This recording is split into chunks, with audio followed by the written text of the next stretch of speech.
Welcome to the Becoming Ronin podcast. Becoming the person you most want to become. Okay. And your last name's pronounced Alto, right? Alto, doesn't matter. Oh, damn. There's a 50-50 shot. Yeah. Alto? Yeah. You got my name right, and I messed up Alto. Okay. So today we are honored to be joined by Chris Alto, not to be confused with Chris Alto. Yeah, And different guy. Yeah. Chris and I had been talking a while. We were introduced by a who introduced us? Kevin Klein. Oh yeah, Kevin. At VF Our boy Performance, Kevin, and a mutual acquaintance, a friend of mine that I played football with, and we got talking a little bit. And if I'm going to be honest, Chris, a lot of times when I get introduced by someone, they're like hard selling and pushing a very specific program. And I know that you have your business, and we'll get into that a little bit. But what I appreciated about you was that you seemed really almost more like a gym owner versus a marketer. And I thought that the information that you had was valuable, but the way that you were communicating it was refreshing. So I thought it would be really cool to have you on the podcast to talk a little bit about ways that we can all grow, whether you own a business, whether you just want to represent yourself online well. We're all in the people business, and I think marketing extends way beyond just SEO and running Google ads. So Chris, if you want to tell us a little bit about your business model and your background, and then we can dive into some specifics that we have. Yeah, for sure. I appreciate the intro, and we'll keep it to helpful content, not pitch anything. So I'll just take a quick step back. So I started my career working in tech sales, specifically with small businesses. So over the course of that time, I was at a company called HubSpot. I probably consulted with like 300 small businesses, fewer than 25 employees. And so I got a really good understanding of what works and what doesn't when you have a small business, and always been very passionate about helping folks who have small businesses, because I think that makes up a lot of people who are making a big impact on the world versus big corporations. So fast forward, I ended up joining a couple startups, leading growth there. The first one was just an utter disaster, but I learned a ton. And the second one, I was a second employee, went on to become $1 billion company. I learned a ton there as well. So always knew I wanted to start something that was kind of the intersection of health, wellness, and fitness, which is my passion, along with technology and specifically sales and marketing. So what I found is, as I started talking to a lot of folks who own gyms or yoga studios or coaches or whatever, or in the business of helping people, the main theme I kept hearing was, I'm really good at what I do, but I don't want to have to think of growing the business. I don't have to think about the marketing side of things. I want to work on helping my clients get better, helping them get stronger, helping them get more fit. And how can I not have to worry about the marketing side of things? And so with my prior experience paired with that, and then also I went down and got my yoga certification in Costa Rica. And part of that program was like learning the business of yoga. And it was just like this very fragmented process of using all these different tools. And I was like, this doesn't make any sense. How is there nothing out there that's better? Ended up starting a company called Zipper. And essentially we're building an automated marketing platform for the health and wellness industry, with the goal of putting a lot of the stuff that folks don't want to worry about on autopilot, so you can focus on doing what you do best, which is helping your clients.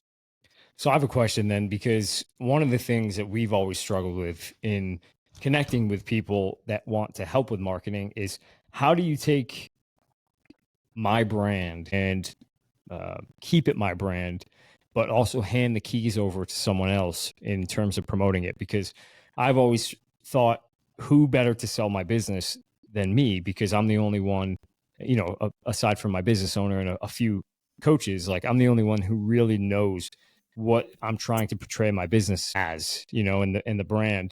And, I guess the question might be two-sided in that, how would you recommend a business owner approach that? Is it about strengthening the brand image and understanding what that branding guideline looks like before you hand it over? Or would you recommend meeting with a professional who can help them with that process? And, is there an advantage to hiring a coach like yourself to learn some of the ins and outs to make it an easier process? Yeah, I think that you've talked a lot about authenticity, right? Coming with brand. And so I don't think you can outsource authenticity. I think that you have to build your own brand, know who your customer is, know how you provide value to them. And once you get that into a good spot, then you can always have people help out to refine things, to use proven playbooks to make it be more effective. But I don't think it makes sense to, personally, I don't think it makes sense for you to take Infinity Athletics and say, Joe, the marketer, I want you to go and redo my brand because you've done a good job getting to a certain point. I think there are things you can refine, improve from like a digital marketing standpoint to be more effective if you are trying to grow and get more people to find you. But I think brand comes from the founder, it comes from the vision the founder is outlining. And I wouldn't recommend outsourcing that. Yeah. So then, like, I guess let's say we're not even thinking about the gym and we're just thinking about social media. And a lot of, as you know, a lot of fitness coaches do branch out eventually into the online fitness business. And let's say we're getting on an elevator and you have that amount of time to make your pitch, your elevator pitch on uh, your top recommendations if we were to uh, creating an online presence. Because even with our gym, like we don't do a ton of online specific programming, but we would like to increase our reach, I guess, even within the local area on social media. And we want to ensure that our social media isn't just, I don't want to sound like I'm putting other gyms down, but what I hate is when I can't tell what that business stands for and I just see a bunch of people doing squats and a bunch of people doing, like, it's just exercises. And I want to show them the personality of who we are as coaches so that they can make a decision on whether or not this is the right place for them. And so if you were to make an elevator pitch on how to build my image, let's say my image as a coach, but also as a brand, how would you recommend me starting to do that? So the first thing I recommend always doing is figuring out like who is your customer. So I know when you're getting started, you'll take whatever you can get, Mm-hmm. but you still should have an idea of like where do you want to get to. I know that for you, you're very focused on helping first responders. So that's going to help change your brand messaging and change your social media account. Versus if you're trying to work with people over 65 who are just trying to like reduce fall risk or trying to, not get injured as much. So the first thing I would say is think about your who. The second thing I would say is don't let perfect be the enemy of good. So it just comes down to consistency. That's going to go a much longer way than sitting there and saying, how can I make this post be absolutely perfect and reflect my brand amazingly and make me look so great? That's good. But if you're taking 5 days to do a post when you could have done 4 posts that were pretty good, I would recommend doing that. Get it out there, start making noise, start sharing what you're about. And over time, people start to understand what your niche is, how you're going to be able to help them. So I'd start with your social media. And then I always recommend if you want to be a legit business, you have to have a website, you have to have a web presence, no Yeah. matter what that looks like. Get something. If I see someone who has an Instagram, they seem super legit, they don't have a website, I'm like, oh, this person's doing this part-time. They're not serious about it. But if they have a website that looks good, that reflects their brand, talks about their mission, their values, then I'm like, all right, this is clearly someone who cares, has invested in their online presence, and they might be able to help me. Yeah. It also just gives you more of an opportunity to explain that story and explain your mission and your values and what you stand for versus you get like 200 characters in your Instagram bio. Yeah. So it's just a great opportunity there as well. So I'd say those would be the three major things I would say. So do you think I've struggled with this because, well, personally, I just don't really uh, enjoy, like, I love training. I go in, I meet with a client, I have this like face-to-face meeting with them. I get to talk with them. I get to like feel how, like, the vibe of their energy that day. And there's so much that's missed from online training, and even more that's missed with social media interactions, because you just see a little blip of a gray circle that shows up. Half the time they don't even have a profile picture and they're commenting and you might not know them. And I just feel really disconnected. I don't get a whole lot out of social media. But typically my guideline has been, well, I'll post two things: when I have time to film something, and when something pops in my head that I feel like people are not talking about on social media, because I just feel like if not, I'm just contributing to the noise of social media and it gets lost I mean, if you think about scrolling through your For You page on Instagram, and 90% of mine is like gym stuff, but it's either very boring and mundane stuff that works, or it's people doing things for clicks, and there's circus tricks that, I won't throw anyone under the bus, but I'm thinking of this one guy that everyone knows that is just doing things. Either he's completely crazy and lost his mind, or he's just doing things for clicks. And who I'm talking about. And I feel like, man, there's these two camps, and I'm not trying to let that push me out of doing something I love. But then on top of the fact that I get nothing out of social media, how should I be thinking about it? Should I just be thinking I just need to get volume out there because it seems like the algorithm just likes consistency and people using their platform? Or do you think that, like in Pitch Anything, the author says, you are the sum of your content, not the average. Or I'm sorry, you're the average, not the sum. So like, instead of just putting out a lot of it, put out quality content when you feel it's worth putting out. Am I thinking about it wrong if I'm only thinking about putting out things that feel unique to my business? So I think first off, just figure what's your goal.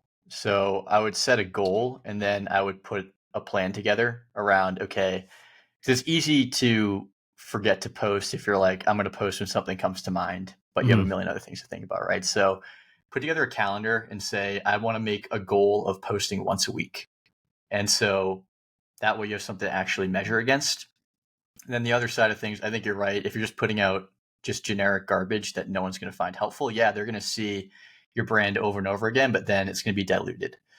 So I'd recommend thinking about, how can you be helpful? How can you provide value to the person who is going to be viewing that post? And yeah, it's cool once in a while to show yourself deadlifting 500 pounds. That's sweet. It shows that you are a beast, and that clearly someone who wants to get there, they can learn from you because you have the experience and the expertise.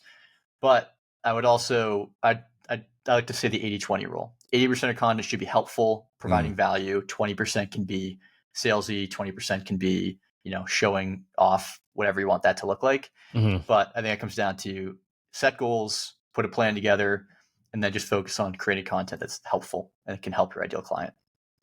Can I get a question in here? I thought you were sleeping over there. Well, I was, getting dominated. He's like, how's the guy sleep and sweat at the same time? Yeah. I'm putting knee on belly right now. So I did have a question just off of that same topic. Obi mentioned kind of putting stuff out when he felt it was like a valuable lesson or whatever. And it's sort of hard for us because I think the deeper you get into being a coach and a trainer and someone who's really authentic with what they want their message to be, the posts become more thoughtful. And then when the posts become more thoughtful, they become much more detailed and take a lot more time to process and put out there, as opposed to maybe a new online. I'm not throwing anybody under the bus, but I'm not going to say that anymore. I'm just going to say what I want. I've been in the industry long enough. Just throw 'em under the bus, Right. So I'm not just posting every day, just to get content out there, but is that detrimental? I just want to add, you mentioned once a week, but what are the algorithms like? What are you seeing now? And I know that the algorithms change. It seems like on a weekly basis, but like, what do they like? What does a good Instagram post look like? If we are going to make ourselves post once a week, what should that post look like as opposed, like, does it have hashtags? Does it have alt text behind the image? Like, what are you seeing right now with the app? Yeah, so videos perform better, specifically reels are going to be better just because you're going to get more eyeballs on it. But that does bring up a good point. So one thing that I thought about as you were talking about that, I have a buddy who's a physical therapist and also an elite swimmer. And so his whole thing is like, I want to be a PT for the swimmers. And so he just said, I'm going to post every single day some video and I'm going to see what gets views and what doesn't. And so from just being consistent over the course of, and helpful, like he's a PT, he's doing exercises and talking about common pain points. He's been able to find that one of the things that resonates the most is swimmer shoulder. And so now he just posts about swimmer shoulder and he gets like tens and 20s of thousands of views on swimmer shoulder. So it is a good thing to get out there. And if you're being consistent and posting, look at the data, look at what's resonating with people, what's being shared. That can definitely go a long way. And then the other thing that I always recommend is like, if you're a gym owner or you're personal training, like make your client the star of a post frequently, because they have friends who probably have similar interests. And if you're tagging them, they are probably going to be reposting that, and you're going to get reach to your ideal client base with social proof from one of their friends saying, hey, Smitty and hey, OB is like, OB's look at, he helped me get my bench press to XYZ or help me perform and do these things.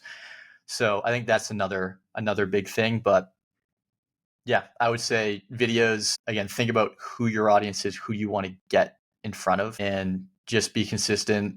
If you can post every day, that's great. I mean, but again, posting twice a week is also good. So man, I have 1,000 questions because I've literally been in the online space selling informational products for 25 years. So I've seen all the different aspects of, online marketing and social media. One of the things that was often brought up over the course of the years was, if you hate social media, I'm not saying I hate it, but You do.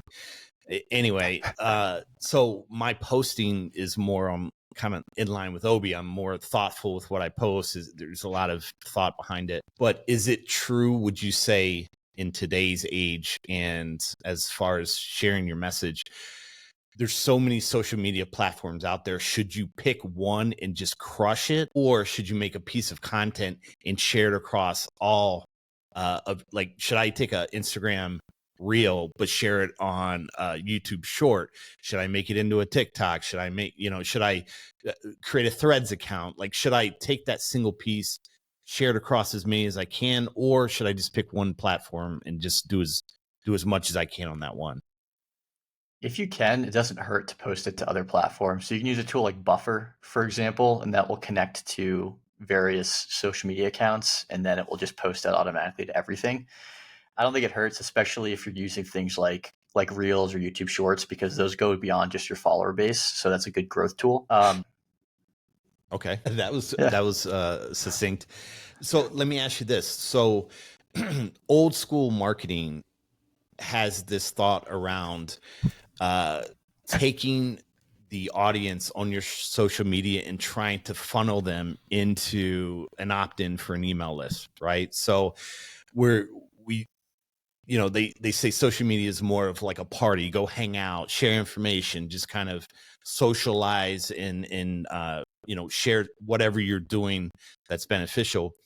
But if you are using social media as a marketing tool for either an online business or an on-site brick and mortar, is that still the case where you're trying to drive people from social media into an opt-in so that you can capture them on your newsletter? And second part of that question is, how effective are email newsletters nowadays? Yeah, so 100%. If you can get them into your funnel, that's huge, with some sort of offer. So a newsletter can be an offer, but it could also be maybe a free consultation. Maybe it can be something that's just like, again, providing free value and de-risking it for someone to want to get in touch with you. And then newsletters, 100%. I think the benefit of newsletters is just being top of mind, but you can also get pretty in depth with it. And if you have a big newsletter base, then you can do segmentation, and you can do all sorts of automation and content offers and things like that based upon different actions that the user takes. What is segmentation? That would be putting people in different buckets. So based upon a behavior that somebody does, let's say they sign up for the over 65 free consultation or the over 65 strength program, we're to put them into one bucket versus somebody who signs up for the college athletic program, because they have different interests and different focus. And so then from there, we want to market them differently. So typically a newsletter is going to be pretty blanket. It's just going to be, hey, here's some updates, here's some blog posts we created, here's some free content, whatever, some offers.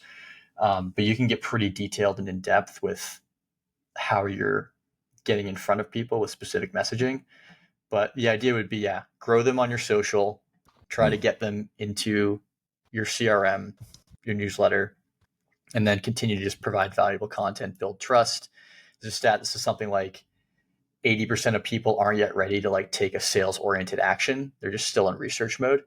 So whatever you can do to build trust and move them along till they are ready to take that, get a free consultation, take a free class, whatever, is going to be good. So just staying top of mind with helpful content is going to be valuable there.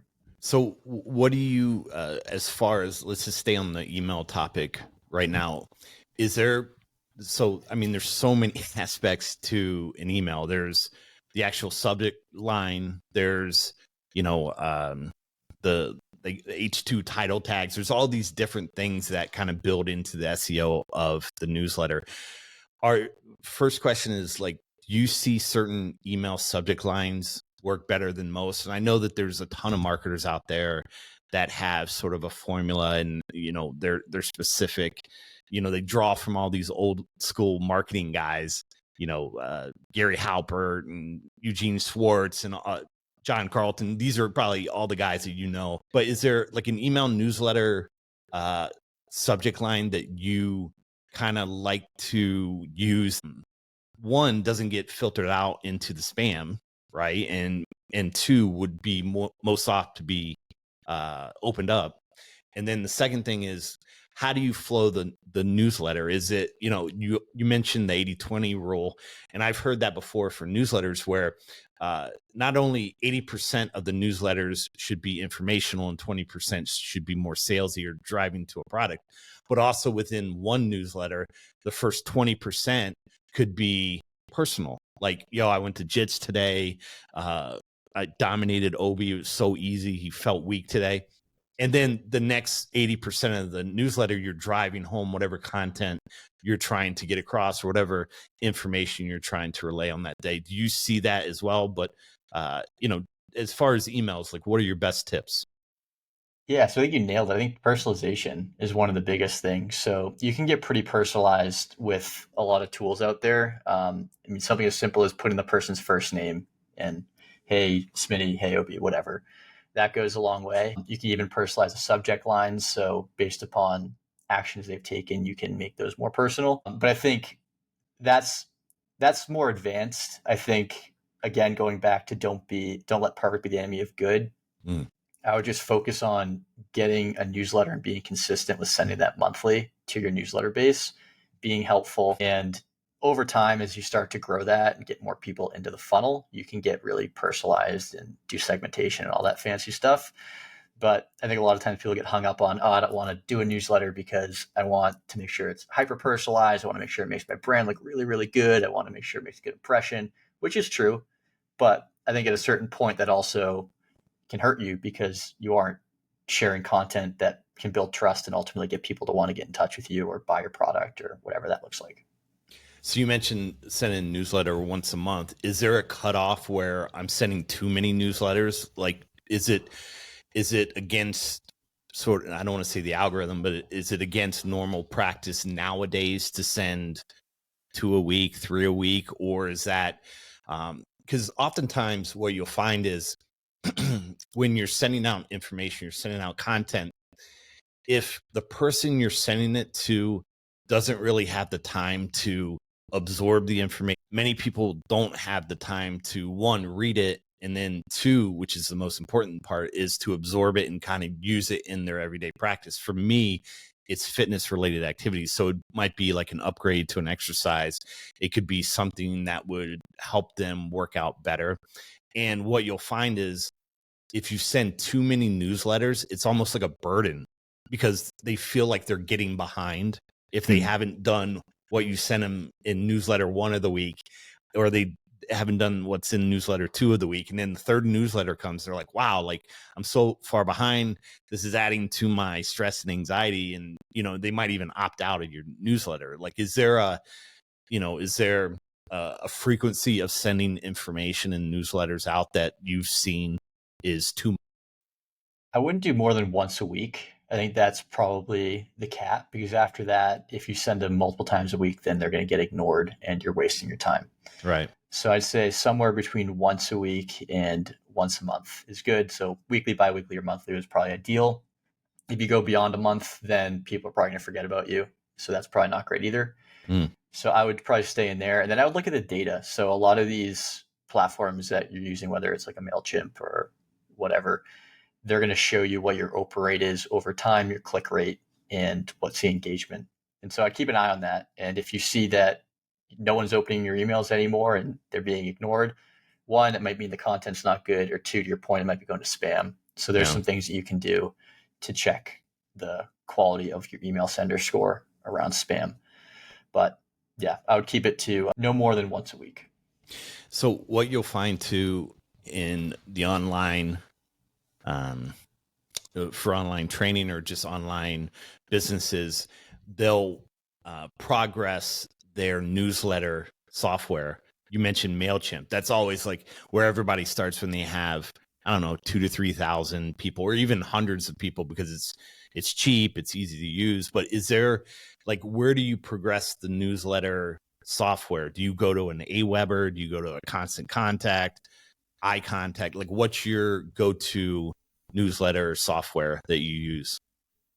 And Yes. are there different levels? Like, once you get to 10,000, upgrade to Aweber. Like, is there something like that you often recommend?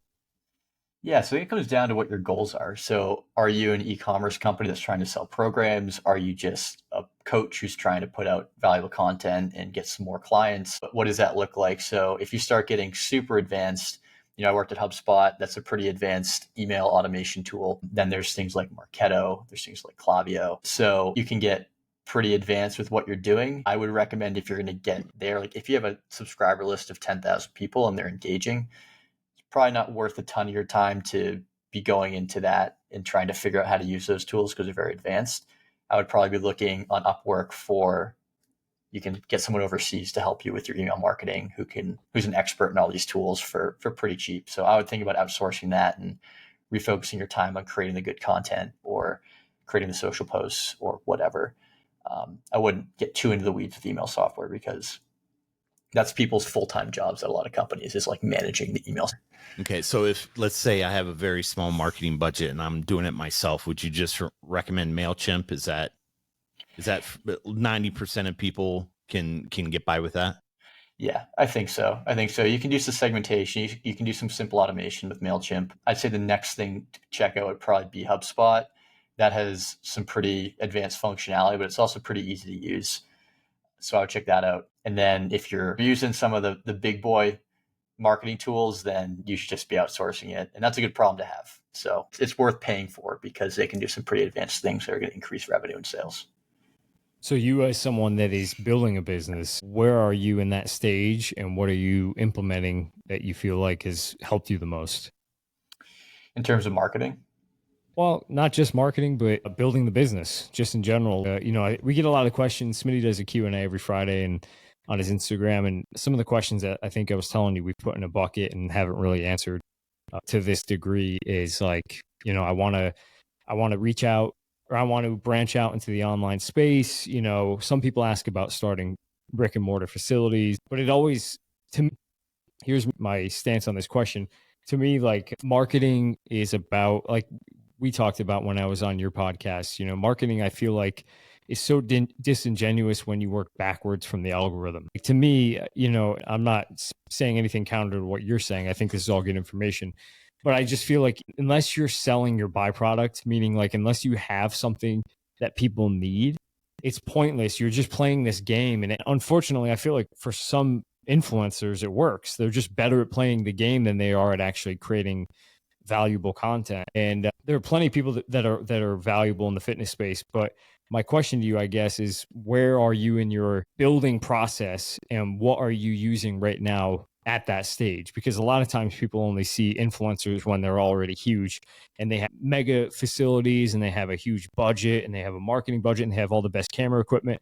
And I think it's good to hear from the people. Like last week we had Vinny Scolo, who has been at various stages in the building of a gym process many times, and it was cool to hear him because he's kind of come full circle and recognized some of the things that led him to be great in the beginning he's coming back to. So I just want to know where you are in the stage of building your own business, and what are your thoughts at this moment, not just with SEO and marketing, and let's ignore the technical aspect of it, and just where are you in terms of the stage of building a brand, let's say. I think it just comes down to being, I don't want to sound cliche, but being customer obsessed. So just being really, really close with the customer. Like we launched in September, we have 40 clients, and I am just always hitting them up, trying to get feedback, trying to figure out what we can do better, just being obsessed with improving things for them. And that just allows a better product that can ultimately grow in the future. So I think that's the big thing, is just focus on that who. And when you get a few of them, figure out why they like you versus the alternatives. Figure out what sucks and how you can make it better, and keep them engaged and in the loop, because they likely know people too. And when they start referring their friends, then that's a really good sign that you have a good product, because someone is willing to put their reputation on the line to talk about a product they're using. It means you're getting a lot of value from it.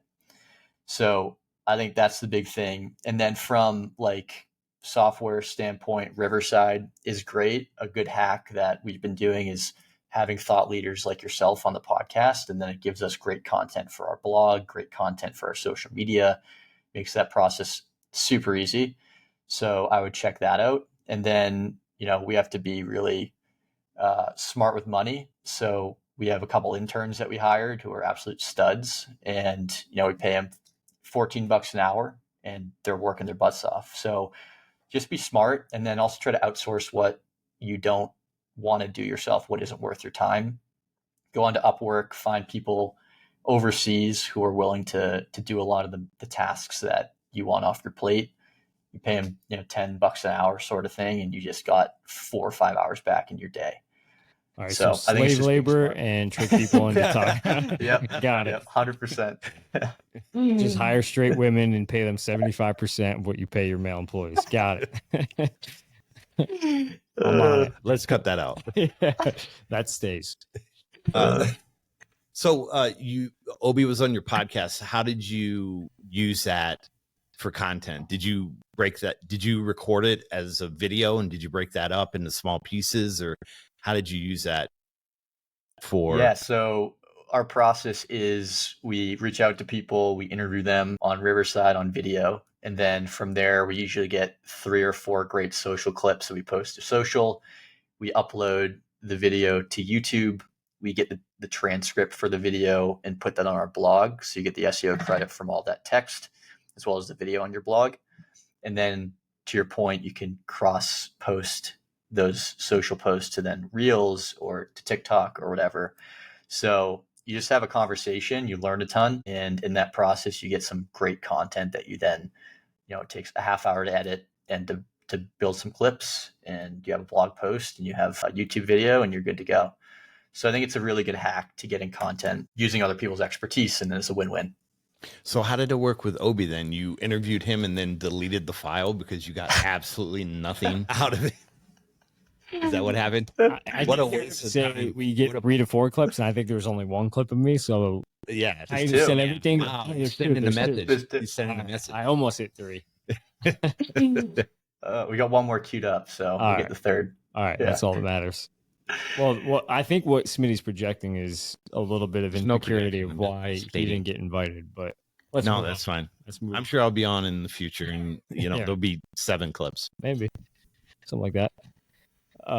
Yeah. So I guess let's switch gears a little bit to the. Well, I guess it's not really switching gears. It's still the same book, just different chapter. What are some of the mistakes when you get on social media, let's say, and someone is trying to create an online presence? What are some of the mistakes that you wish you could help them with? From anywhere from like, here's a specific on that, not to be too leading with this question, but one of the things that I've heard a lot is like, how much money should I put into my setup when I'm doing social media? And I feel like that's a hard question to answer, because on one hand, you want your videos to be of high quality, maybe a lapel mic and things like that. But on the other hand, some of the people who, one of our former guests here, Tim Reynolds, is the A&P professor on TikTok and Instagram. He's got like hundreds of thousands of followers. And it's like him after lecture, just like in his office with his phone and just shooting short little clips. But to your point, he's super consistent. It's useful information. He's engaging. And I feel like, to me, my answer would be something more along the lines of constantly evaluating what you're putting out and making sure, I guess this would fall into your advice of figure out, who likes you and why they like you. And I feel like he's done that. But I guess my question is, what are the main mistakes you see when people are trying to grow an online presence? And 2, what recommendation do you have in terms of a setup? Maybe if they're really looking to take it to that next level, is there any like must-have items that they should be striving for in creating this little maybe filming studio, or, what's important to you? Yeah, it's a good question. So in startups, it's called the concept of a minimal viable product. So you want to try to prove a hypothesis, right? So I don't want to go out and spend 100 grand building a piece of software that then no one's going to use because it provide any value. So I think it's really easy to get caught up and be like, oh, I have to have this great setup. I mean, you guys have an amazing studio and I get FOMO every time I see it. Also, I have this Yeti mic I got on Amazon for $40. I have, a light that I put up here to make sure I have good lighting. Riverside's $20 a month. So start simple, start small, be consistent. And then over time, if you're getting traction and people are loving the content, then upgrade the mic and upgrade the camera and, take that next step once you've proven the hypothesis of, okay, if I create a podcast, people are going to watch it or people are going to listen to it. And it doesn't make sense to go and spend 20 grand when you haven't proven that out yet, because maybe you just don't have useful information, or maybe that's not your thing, or not a good medium for your ideal customer.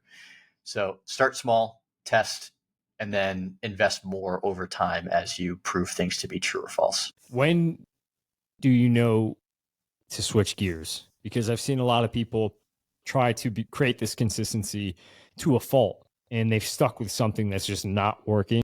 I think they're probably using the broken roadmap of, I'm just going to keep pushing through this and hopefully one day, something changes. When, I guess this would be more of a metric question of like, what are you measuring to know, okay, it's time to switch gears. It's time to get into some different topic. It's time to change lanes completely, do some different type of media. Are there any metrics that would maybe dissuade you from telling a customer of yours or a client, let's say, hey, maybe you shouldn't be using this platform. Maybe YouTube's not it for you. You're putting a lot of effort into it. You've done it for a long time. This just isn't it for you. Maybe switch to TikTok, shorter duration, reels, whatever. Are there any of those conversations that you're having with your clients? I think the first thing is like, do you enjoy doing it? If you enjoy creating content, then keep creating content, because that should over time hopefully work, and it shouldn't be a major waste of time, and you're still getting your brand out there and being helpful. I'd say the other thing would be like, talk to your ideal customer, get feedback. And it can sting if they're like, yo, this sucks and it's not helpful. But then say, okay, cool. Like what are your problems? What are things I can post about that would be more helpful? And I think a lot of people are afraid to do that. And there's like, if I just keep creating content, I don't want to hurt my ego. I don't want to hear that my content isn't helpful or isn't good. So I would say talk to people, and then also think about like going back to that who's my ideal client? Where do they hang out? If you're trying to sell like the high school athletes and you're putting all your posts on LinkedIn, like that's pretty stupid. They're not on LinkedIn. Think about who that is. Where do they hang out? Talk to them, get feedback on what you're doing. And then you can get into like the metrics of like, what is the average engagement per video or whatever. But that's kind of later down the path. Like keep it simple, talk to people, get feedback. What are their problems and how can you create content that's going to help them? So I did have a question just on what you just said. You said, where are they hanging out? Your avatar.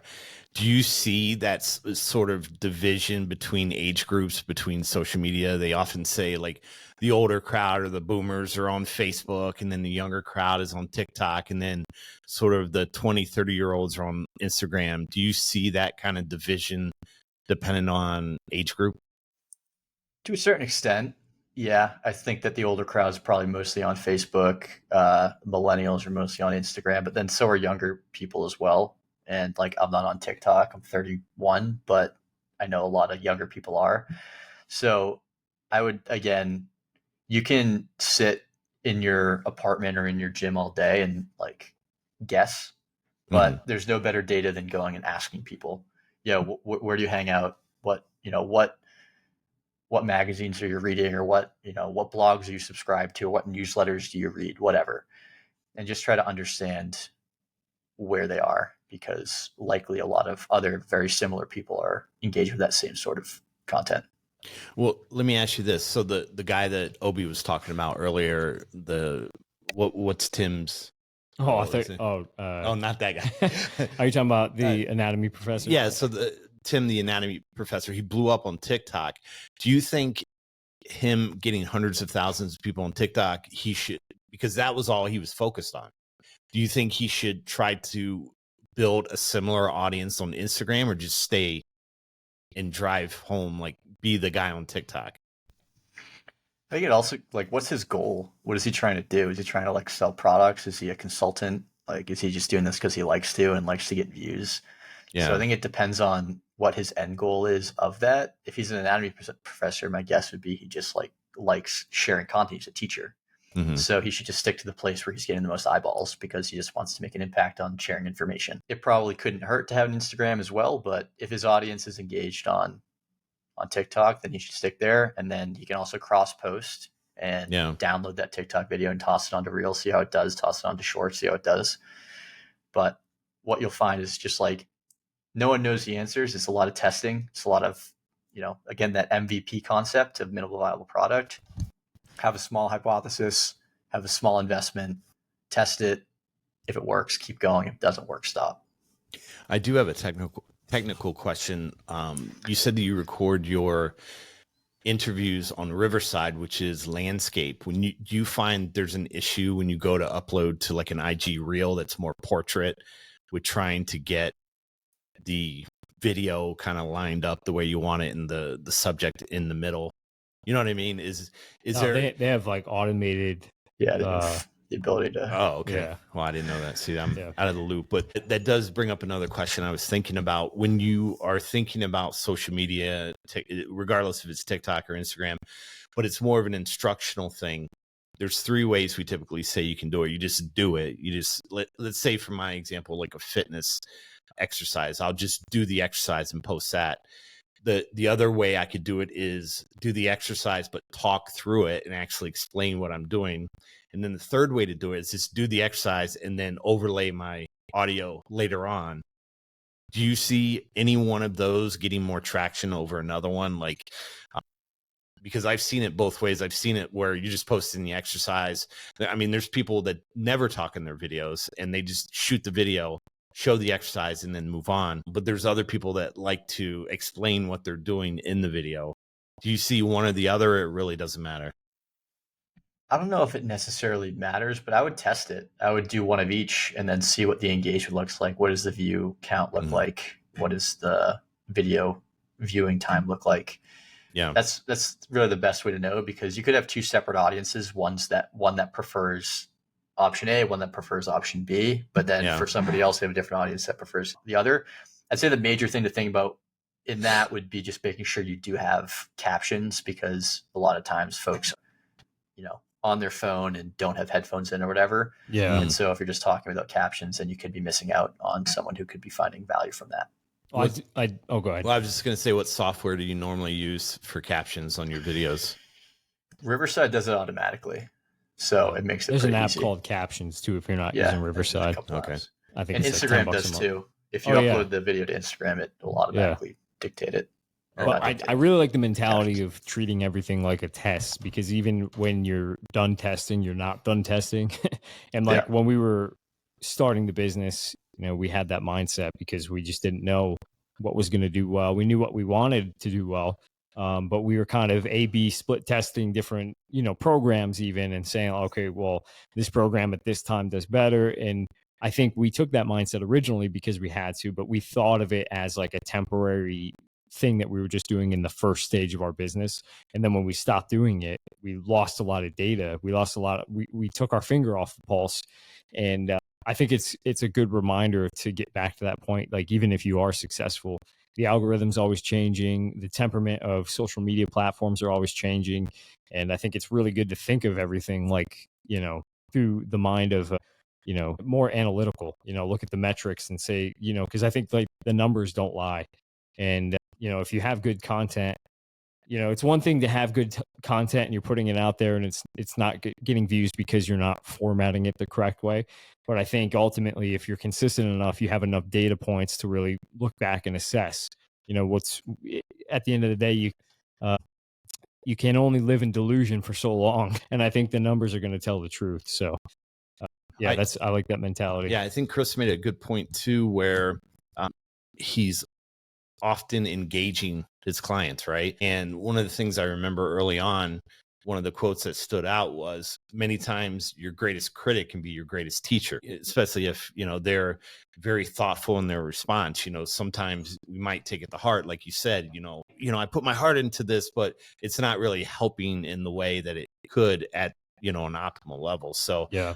Listening to thoughtful feedback, not every feedback, because it goes unsaid, but if it's thoughtful and they're really coming at it from a position of trying to improve what you're providing, I think that's an important thing as an entrepreneur, to make sure you're reaching out and actively engaging your current clientele. Well, I think it also stands to reason. We're in the fitness industry, obviously, and we recognize the benefits of a coach. And I think if you just went to a random gym and asked for feedback on your form, you're going to get every single variation of quality versus complete crap. And I think feedback is one thing, because you're not controlling for the level of person you're asking. I mean, you might be, but in general, client satisfaction surveys and things like that, I feel have been not as valuable as I would have thought. Having someone, I do think it's important to detach and have someone assess it that's not you. And I think that's where coaches come in. And I think it doesn't matter what it is, if it's finance, if it's fitness, we always talk about on this podcast, coaches need coaches too.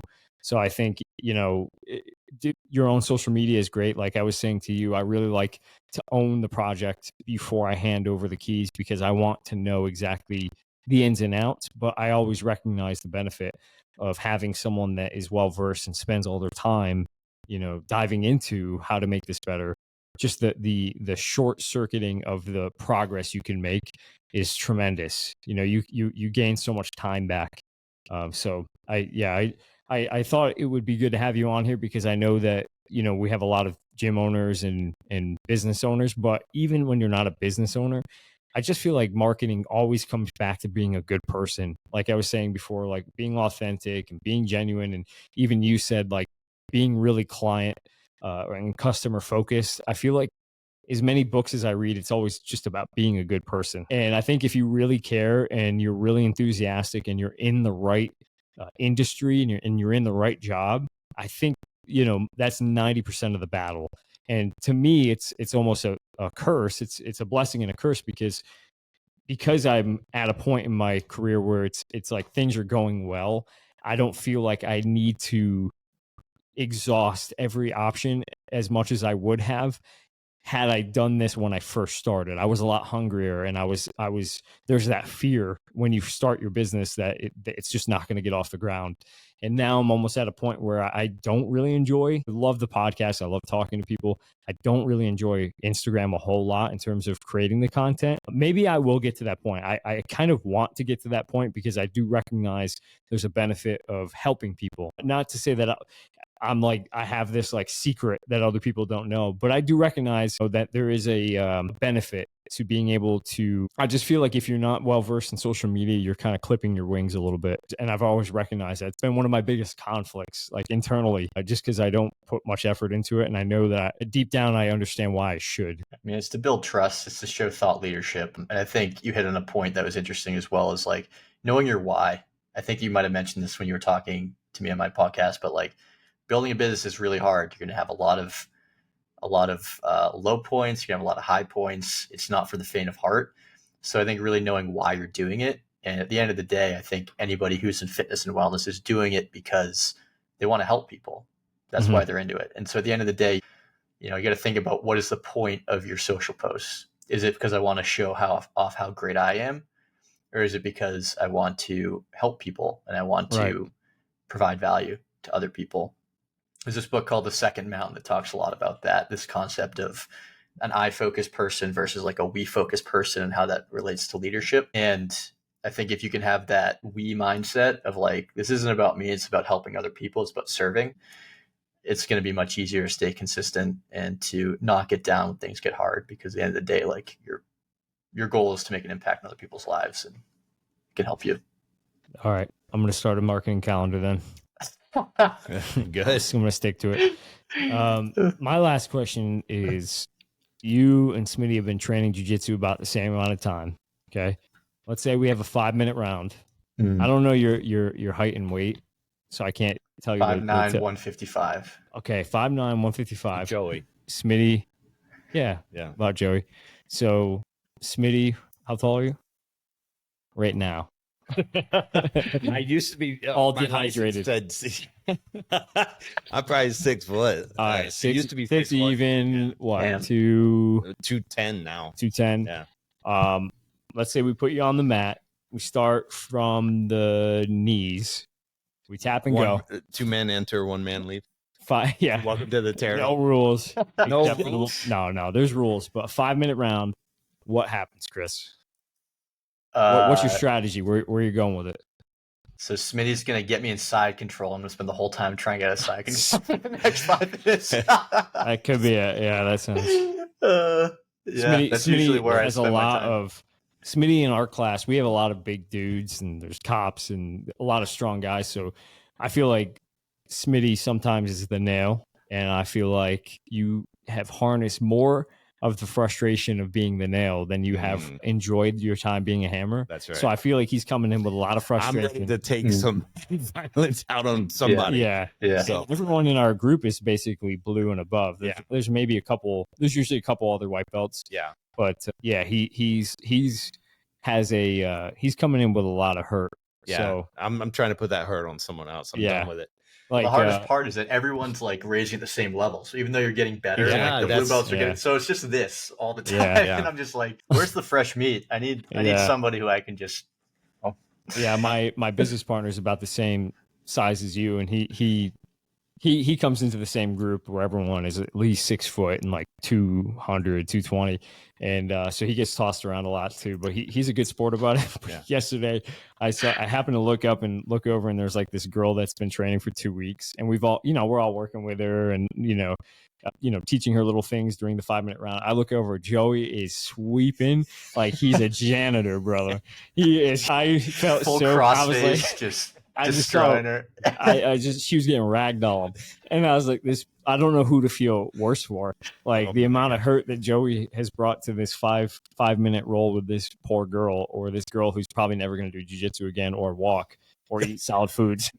But, That's the thing you have to worry about. It's like, do I want to be nice, but it can't be too nice because then we were just talking about that. Yeah. it's hard. Yeah, you got to sell it a little bit. Yeah. You know? And you only want the people sticking around who can take a little bit. You don't want Yeah. the people who are soft. Yeah, we got to vet them out a little bit. Smitty, what's your prediction? I'm sure he will do just fine because I'm a nice guy. You're so confident. Huh? What does that mean? People that say You think I'm reverse on it? Oh, I see. So confident. Yeah. All right. Well, where are you located? I'm in Boulder. Okay. All right. Well, we Yeah, can make that. We'll make that drive. Make that I'll drive. Or expense he'll it. come out here. Yeah, I'll Well- expect a trip out there. Tell us about your spot real quick. At your school, do you do like a formal warm up when you come in and then instruction and then rolling, or is there a different kind of structure? Yeah, so there's fundamentals. You aren't allowed to go to the intermediate class with full rolling until you're 2-stripe white belt.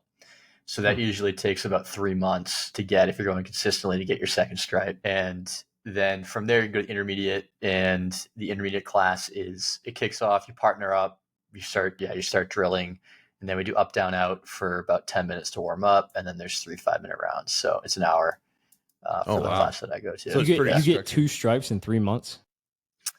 Yeah, in the fundies class. Okay. What are they? Is Yeah. it in like a gumball machine? You just put a quarter in there and crank it out, and a You get a stripe comes out. stripe. No, I'm just kidding. What does it I'm take you just- guys? You said that you. It took me at least 13, 14 months to get 2 stripes. It's Wow. usually. I feel like Yeah. it's on average about a year-ish per stripe. Well, I Would got you say my that's first stripe maybe 9 months. Yeah. For 1 stripe, and then it took me, remember, like 13 months when they had the second black belt seminar. I got the 2nd stripe. So Yeah, You guys Yeah. are sandbagging. that could be. oh, shut up. I think You the guys caveat. dominate the tournaments. Everyone's like 5 levels above what they actually are. Yeah, there is a part of that. I do think that the caveat being that the guys who instruct are like super laid back and don't put a high emphasis on like a very regimented, like they don't care about belts. They don't care about most of the time they don't even give stripes out. Like you'll just get Yeah. a new belt one day.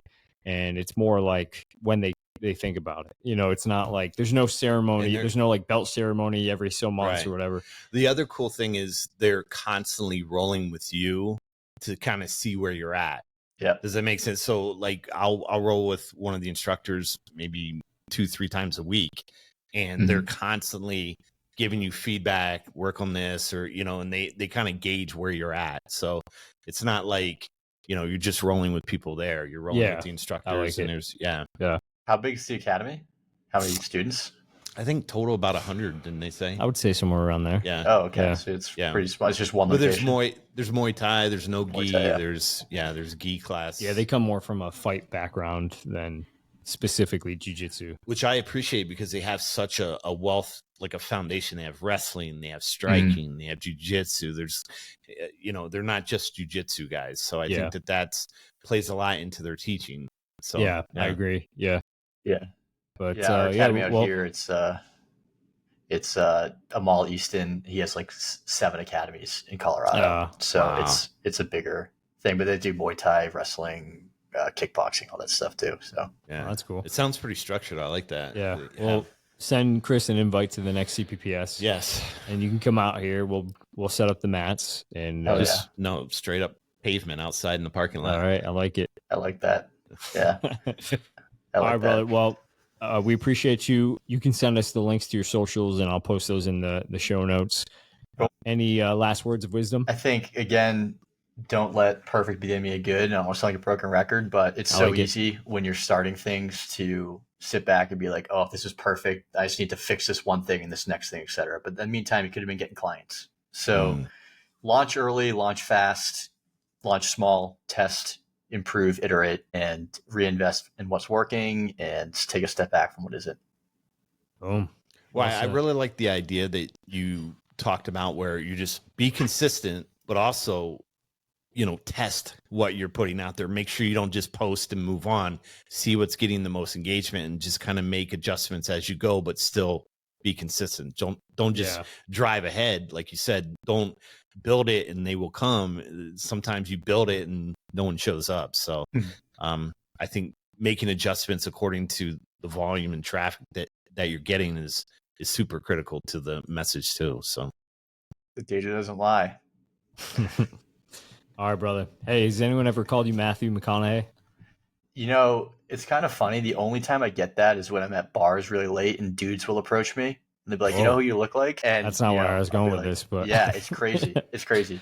Yeah. So that happens often. But what bars are you hanging out at? I can't say. All right.